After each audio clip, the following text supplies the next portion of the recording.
Maintenant qu'on a vu la différence que je vous ai expliquée, on va la mettre en pratique, mais on va regarder comment tout simplement mettre une photo dans un document.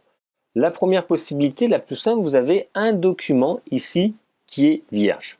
Vous auriez pu avoir un document avec du texte, c'est pas gênant. Pour l'instant, je vais vous montrer grossièrement comment on l'intègre à l'intérieur. On a des images dans un dossier ou autre, et on va pouvoir tout simplement faire fichier et on va insérer une image à l'intérieur. Raccourci clavier, Shift commande M sur Mac ou Shift Ctrl M sur PC. Je clique dessus, par défaut ça va ouvrir une nouvelle fenêtre et vous allez pouvoir chercher une photo qui vous intéresse, peu importe laquelle, je vais en prendre une par exemple celle-ci. Je fais ouvrir. Je vais avoir à ce moment-là, vous voyez, un petit symbole qui apparaît d'une flèche avec un cercle. Je vais pouvoir maintenant intégrer mon image. Donc là, j'ai mon image qui est en réserve. Si je clique et je lâche, ça va ouvrir mon image à 100% de sa taille. Ok? J'avais mon image, je vais la rechercher. Hop.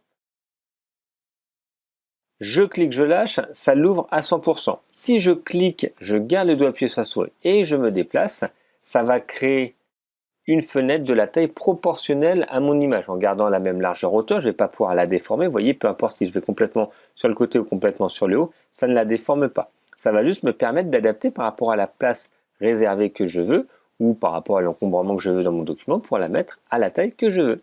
Bon, ça me convient, je lâche. À ce moment-là, j'ai ma fenêtre qui est apparue avec mon image dessus. Sur cette image, avec l'outil flèche noire, je vais pouvoir la déplacer. Je peux la prendre, cliquer dessus, vous voyez, il va voir l'encadré avec les points bleus qui vont apparaître, et je vais pouvoir comme ça la déplacer.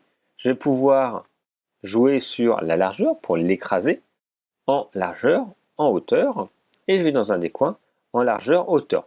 Par défaut, quand je vais dans un des coins, peu importe lequel, quand je veux le réduire ou l'agrandir, ça va tout simplement ici agrandir ou réduire de façon proportionnelle.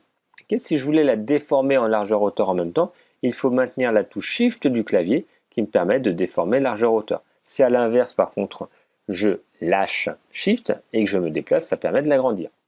Je peux également ici sur le point blanc cliquer et me déplacer pour faire une rotation de ce point. Vous voyez, ça me permet de faire la rotation de ce point, pardon, de cette image.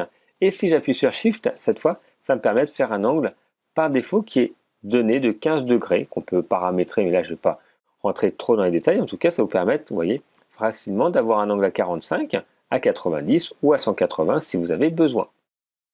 Ça, c'est pour insérer une image. La première technique, je vais vous montrer.